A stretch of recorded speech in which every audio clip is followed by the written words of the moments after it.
Hi everyone, welcome to this video. So in this particular session, I want to take you through a very interesting topic in mathematics paper 1. So this topic is called variation. I want to answer 4 questions that come under variation in mathematics paper 1. So usually this topic uh, is like 5 marks in mathematics paper 1, okay? And you don't want to miss out on all those marks, right? Yeah. So before I even just start answering the questions, I first of all want to give you an idea of what variation is all about. So variation in mathematics is where we study the relationships now between quantities of variables. We want to understand what happens to one quantity when we change the value of the other quantity. What happens? Does the value increase? Does it reduce? And things like that. So once we find ourselves studying those relationships in mathematics, then what we're talking about is variation. Okay, so I'll start answering these questions.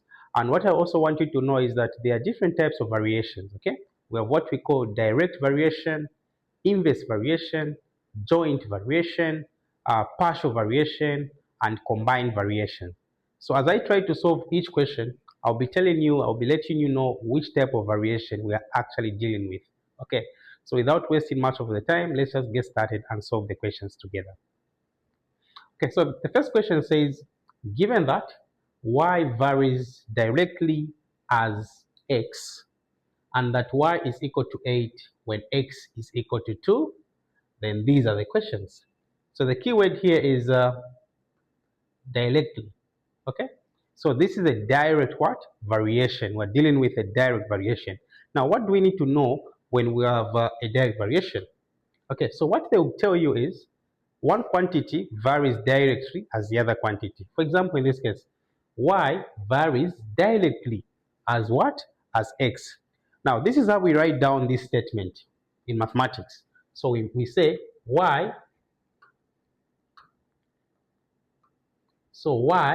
varies, this symbol is for varies, so y varies directly as x. That is how we represent this direct relationship. So what we mean here is that when the value of y increases, the value of x also does what? Increases. That is what we have in a direct variation. As wise, when the value of y reduces, the value of x also reduces. So what we have here is a direct variation.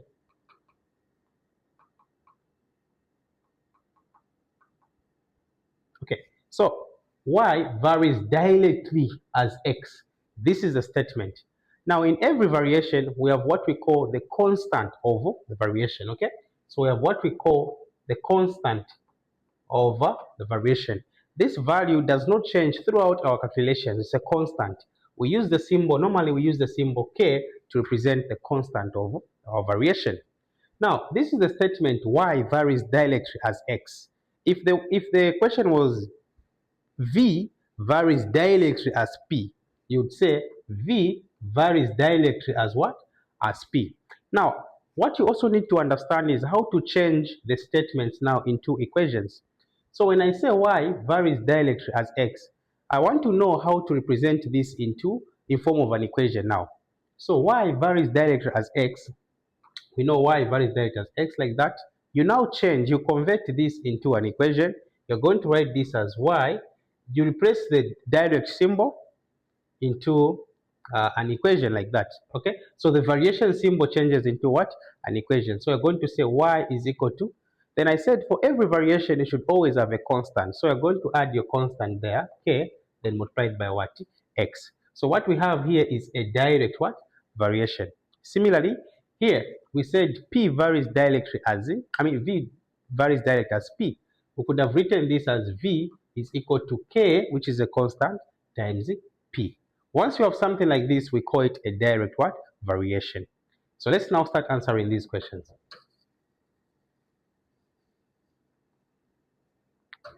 Okay, so it says y varies directly as x, and that y is equal to 8 when x is equal to 2. The first question says find the constant of variation k. So first of all, we need to change this language into our mathematical language. We know that y varies directly as x like that, right? Yeah. So what does this mean? So this is a now. So what it means is that now y, we change this into an equation, okay? So y is equal to kx. And the first question says we need to find the value of k, the constant. We've already been given other information, okay? Y is equal to 8. So y is equal to 8 when x is equal to 2. So when x is equal to 2, y is equal to 8. So to find the value of k here, all we need to do is we need to substitute in for y and x. So where there's y, I shall substitute with 8. So 8 is equal to k multiplied by x. Now x is what? 2. Now to find the value of k here, we're going to divide throughout by what? By 2. So this and that will cancel. So we can clearly see that k is equal to 2 into 8 is 4. So that is the value of the constant of our variation here. Okay, so the next question now says, find the value of x. So we need to know what is x, okay, when y is what? Is 12. So now that we have the value of the constant k, it means we can now have our complete equation. So remember here we wrote the equation in terms of k. This time around we know the value of k. So let's now write down the what? The equation, the complete equation. So what it means now is that y is actually equal to 4 times x. So instead of saying k here, I'll put 4 because I now know the constant. And remember I said this constant does not change its value throughout our calculation. That is why it's a constant of our variation. So this is now the relationship between x and y. Yeah. So they're now saying find the value of x when y is 12. With this relationship, we can easily find the value of x if y is given. And vice versa, we can find y if x is given. But this time, we want to find the value of x when y is 12. So it means where there's y, we are going to substitute with what? With 12. So we shall have 12 equal to 4 multiplied by x. So to get the value of x here, we divide throughout by 4. So it means x is equal to 4 into 12 is 3. So this is how you could have gotten the value of what? The value of x. Let us look at the last question. The last question here says, find the value of y when x is 3 over 2. Okay, so this is part C now. So C says, what is y when x is 3 over 2? So the first thing, let's write down the relationship. We know that y is equal to 4x. But this time around, x is 3 over 2. So it means where there's x, we're going to substitute with what there? 3 over 2. So y is equal to what? So y is equal to 4 multiplied by 3 over 2. Remember, this means y is equal to 4 times 3 over 2, like that, okay? Yeah. So 2 there, 1. 2 there, 2. Then 2 times 3 is 6. Here we have a 1, so 1 into 6 is still 6. So therefore, y is equal to 6. So this is how you could have gotten the marks here, okay? Yeah, pretty easy. So that is all about this direct variation. Let us look at the next question. Okay, so this is question 2. So question 2 says, given that y varies inversely as x squared, and that y is equal to 1 when x is equal to 2. So our keyword here is inversely. So meaning what we're looking at now is what we call inverse variation. Now what is this inverse variation all about? So in inverse variations, when one quantity increases, the other quantity does what? Reduces. When the other one reduces, the other one has to go up, just like that. That is what we call inverse variation. Now, how do we represent inverse variations? So, if we say, for example, y varies inversely as x, I would say y varies. Remember, if I do like this, this is a direct variation, okay? Now, in inverse variation, this is what you want to write. So y varies inversely as x. So y varies inversely as x. This is how we write it. So this means y varies inversely as what? As x. In fact, I want you to think of an inverse variation Usually when we write like this is the direct variation. Direct variation is like they're in a straight line like that, okay? They're in a straight line. This is a direct variation. But for inverse variation, think of the line as being like that. It's like one is on top, the other one is down. Because in an inverse variation, when one quantity increases, the other one goes down, okay? So when you have a representation like this is an inverse variation. But if you have this type of a relationship, this is a direct variation, okay? Yeah.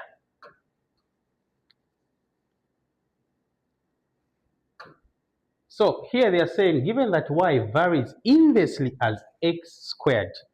The other way of saying x squared, sometimes the examiner will try to trick you. They'll say y varies inversely as the square of x. It's the same thing, okay? X squared or the square of x is one and the same thing. So here, first of all, we need to write down our statement. We know that y varies inversely as the square of x. So you need to write like that. Square of x, which is x squared, like that. Yeah. Now, we know that we need to change this into an equation. Okay, we're going to say y, we change this and say equals. We should always add our constant, okay? Remember, we start with a constant, so we put our k, but that constant obviously can multiply the 1 there, but it still be 1. I mean, it will still be k. So it will be k over x squared. So direct variation, remember, it would have been k x squared. But inverse variation, k over x squared. Okay, so this is direct, this is inverse. Okay, I hope you get the difference. Yeah, so this is what we have. What else? We've been told that y is equal to 1 when x is equal to 2. So we can easily find the value of k. Because the first question says, what is the value of the constant k? So we know that y is 1 when x is 2. So using these values, we just substitute them there, then we'll be able to find the value of what? K. So y is 1. So where there's y, we put 1. So 1 is equal to k, we don't know, over x squared. What is x squared? 2. So where there's x, we put 2 there, but it's squared. Okay? So we're going to have 1 is equal to k over 2 squared means 2 times 2, which is 4. Then this is the same as over 1, okay? Then you cross multiply. So k times 1 is k. Then 4 times 1 is 4. It means k is equal to what? 4. That is how you could have gotten the value of the constant. And that is what we mean by inverse variation here. That is how you represent it. Okay, the other question now says, write the equation representing this variation. So now that we know the value of k, can we write down the equation? So we already know that y is equal to k over x squared. This time around, we know the constant. We know that the constant is what? 4. So what is the relationship between x and y? So we know now that y will be equal to, instead of saying k, we shall put 4 over x squared. So that is the relationship, and that is what you're supposed to do there. But C says, find the value of y when x is equal to 3. So what is y when x is equal to 3? So we know the complete equation now that we know the value of k. So we know that y is equal to 4 over x squared. This is part C now. So the question is, what is y when x is 3? So x is 3, then what is y? We just need to do what? We need to substitute in the value of what? The x. So we shall say y is equal to 4 divided by 3 is, x is 3. So we shall have 3 squared. So y is equal to 3 squared means 3 times 3, which is 9. So y is equal to 4 over 9. That is what you are supposed to do there.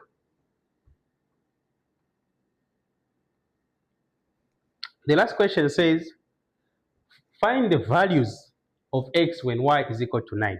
So usually in mathematics, when they say the values, we expect to have more than one answer. So in this particular case, because we have x squared, we expect to have two values of what here? X. So find the values of x when y is equal to 1 over 9. So it's also easy. So this is part D now. We already know the relationship. First thing you want to write down the relationship. Y is equal to 4 over x squared. Then write down what you've been given. They've given us the value of y, 1 over 9. Then what is missing? What is missing are the values of what? X. Then what do? Substitution. Okay? So where there's y, what do we put? 1 over 9. So we shall have 1 over 9 equal to 4 over x squared. Remember, I've just replaced y with 1 over 9. Then you cross multiply here. So you can see x squared times 1, we shall have x squared. Then 9 times 4 is 36. Now, once you have this type of equation where you have a square here, you want to get rid of the square, it's very easy, okay? All you need to do now is you square root both sides, okay? You're going to find the square root here. You also find the square root there. Now, this square root and that square will cancel. So we're going to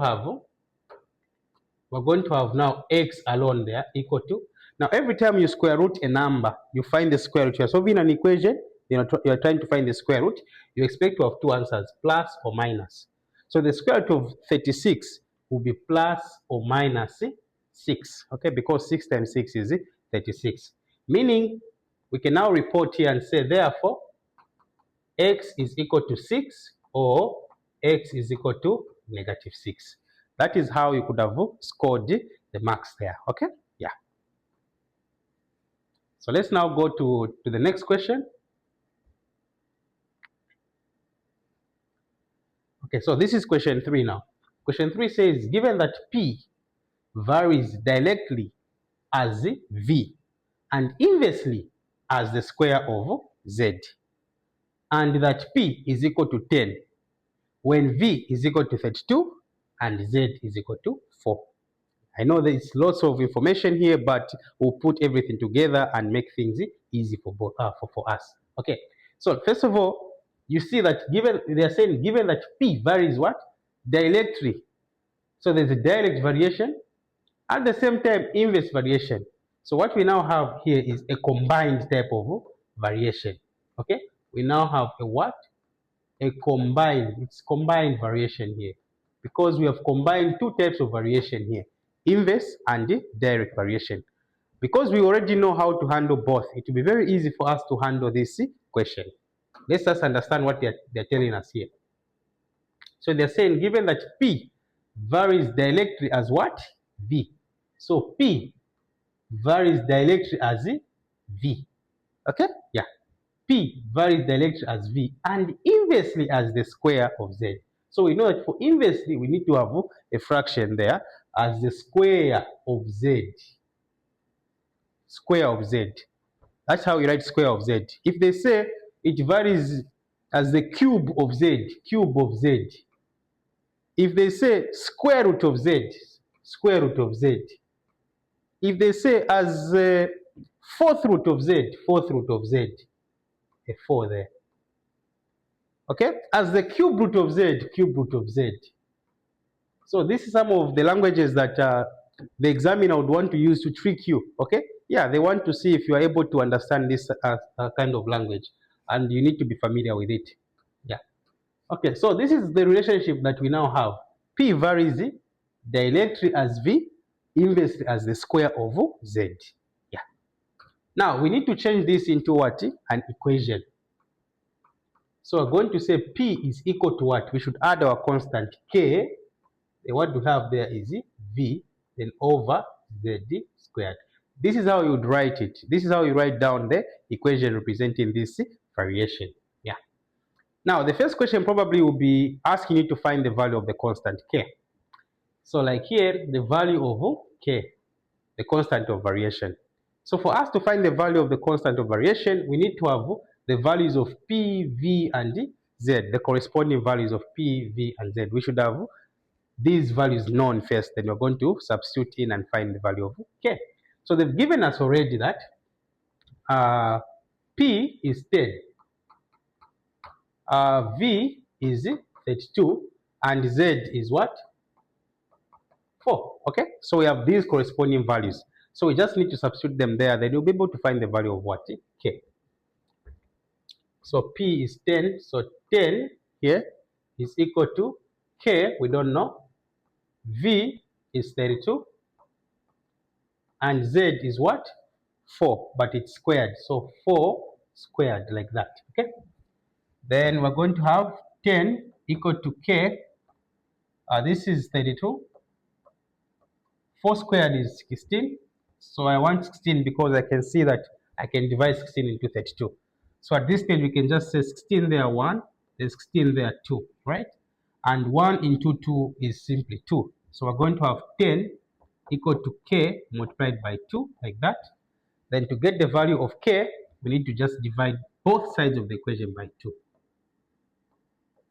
Then you can clearly see that K is equal to 5 because 2 into 10 is 5.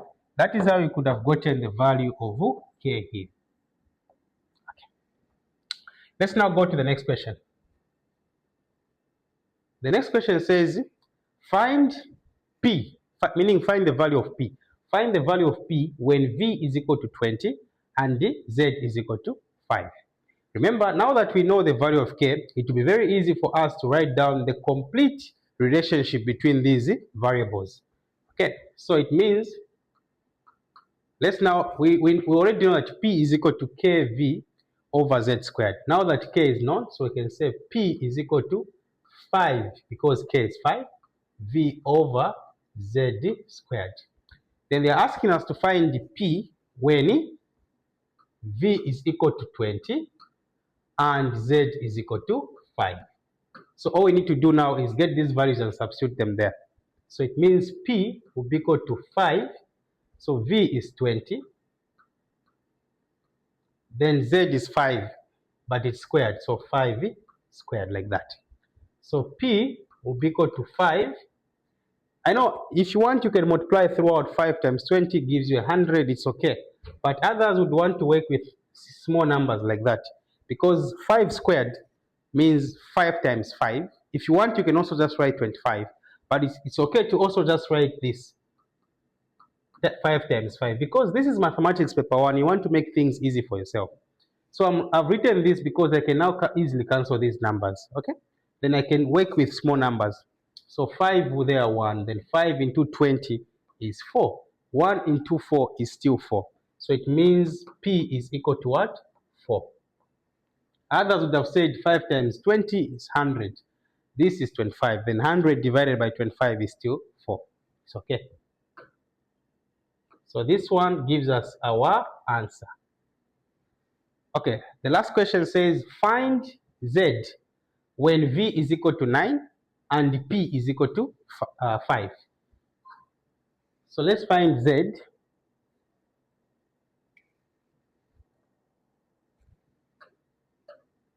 So from here, so we know that P is equal to 5V over Z squared. This is C. That's the first thing you want to write down, the relationship. Okay. Now here, what is known? What is known? So what is known is V equal to 9 and P equal to 5. And what is missing is Z. So we just substitute there. So where is P? 5. Then 5V. So V is 9. So 9 like that. Then I divide this by Z squared. This is the same as over 1. So Z squared times 5 will give us 5Z squared. 1 multiplied by 5 times 9. If you want, you can first of all multiply 5 times 9, which will give you 45, then you multiply with that. But I also just want to work with small numbers because I know that this 5 and that 5 at some point will cancel. So 5 multiplied by 9. 1 multiplied by this 5 times 9 is still this thing. That is why I've just kept like that. I now divide by 5. I also divide by 5. So Z squared will equal to 5 there 1. 5 there 1, you can see. 1 into 9 is simply 9. So I have 9. So the same way we solved the previous question is how we're going to solve for Z here. So to find the value of Z here, all we need to do is the square root. So we find the square root there. We also find the square root there. But remember, what you're going to have here is plus or minus. Then this and that will cancel, okay? So we shall have z equal to, so the square root of 9 is plus or minus 3, okay? Yeah. So this simply means z is equal to 3 or z is equal to negative 3. That is how you could have solved this question. Like that. That's how it's done. Let's now go to the next question. Okay, so this is another style of asking these questions. Okay, so this time around the examiner will try to put the information in a table form, okay? But it's the same thing, it's the same language, the same way of solving, nothing new here. The only thing that the only thing that looks new is the table, but it's literally the same thing. So let's see what we can do here. First of all, let's read. So it says 3 variables, P, Q, and R, are such that P varies directly. So we start from there. So P varies directly as Q and inversely as the square of R. So we can see that this is still a combined what type of variation. Yeah. So P varies. P varies what? Directly as Q. At the same time, inversely as the square of R. Like that. That is what we have. Okay. So we should start there. We know that we need this relationship. We turn this into an equation. So we remove that one and put our constant. Always have a constant k, then multiplied by q, then divided by r squared. So that is what we have there. Okay. Then it says the following table. Okay, the following table shows some corresponding values of p, q, and r. Okay. Remember the information that we were being given when y is equal to this, y is equal to this, when x is equal to that, has been given in form of a table this time around, meaning nothing new here. Okay, so the first question says find the value of k, the constant. So to find the value of the constant k, we need to have the corresponding values of p, q, and r. In other words, you want to go to the table here and see which set is complete. Okay. So which set is complete? Remember, what I want you to know here is, so this row gives us the values of P. This row gives us the values of what? Q. Just like that. These are the values of what? R. So here what it means here is that when P is equal to 9, Q is equal to 12, and R is equal to 2. So you can see that this column is what? Complete. So we can now use this one, okay? So we already know the values there. So we have enough information to compute for K. So we know that P is 9, when Q is 12, and R is 2. So using these, we just substitute them there, then we'll be able to find the value of K. Okay, so where is P? We put 9, so it will be 9 equal to K, then Q is 12, so 12, then divided by what? R squared, but R is 2, so 2 squared. So this will give us 9 equal to K multiplied by 12, okay? Then divided by what? 2 squared means 2 times 2, which is simply 4. So we're going to have 4 there. So 4 there, 1. 4 into 12 is 3. So what we're going to have now is 1 into 3 is 3. So we shall have 9 equal to K multiplied by 3. So to find for K here, we just divide throughout by what? By 3. So K is equal to 3 into 9 is 3. So that is the value of our constant of this variation. Like that, okay? Yeah.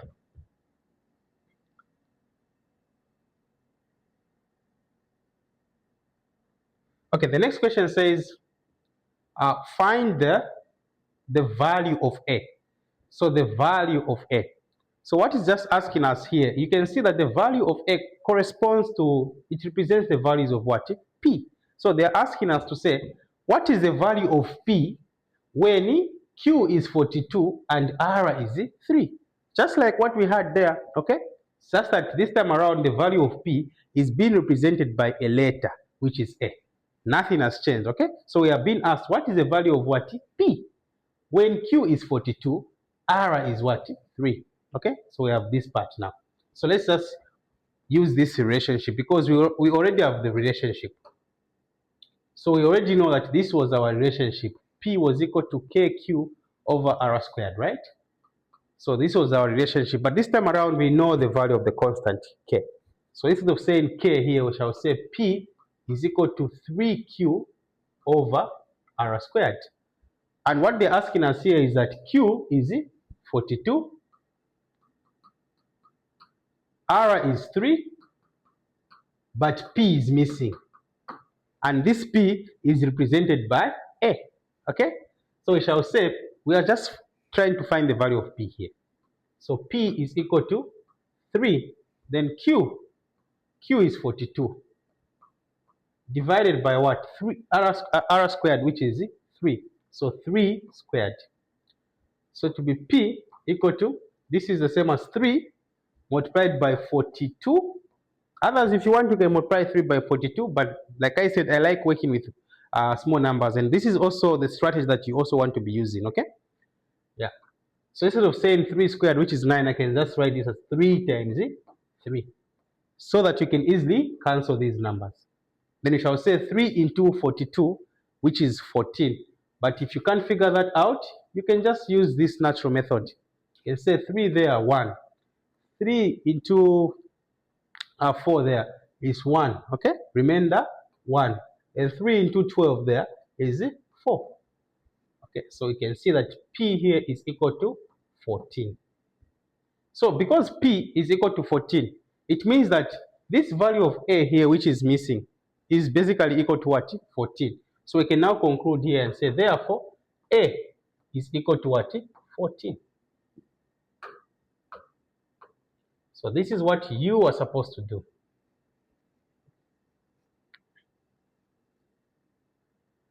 Let us look at the last question.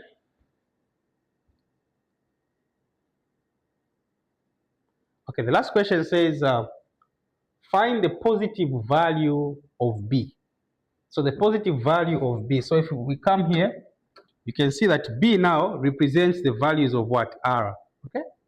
Yeah. So it's like they're asking us to say, what is the value of R when P is 6 and Q is what? 72. So we just get these values, use our relationship, substitute, and you'll be able to find the value of what? R, which is represented by what? B. Okay? So the first thing, we want to write down our relationship. So we know that, so this is C now. We know that P is equal to 3Q over R squared. So we already know what is missing.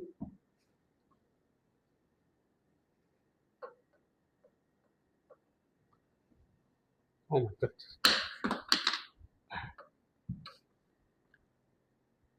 Okay, so we already know here to say P is 6, Q is 72. Okay, so what is missing? So we know that P is 6 and Q is 72. Okay, so let's just substitute there. So where there's P, I put 6. So 6 is equal to 3, but where there's Q, I put 72. Then over R squared. Okay, then this is the same as over 1. So 6 times R squared is 6R squared, like that. 1 times 3 times 72, just like what I did.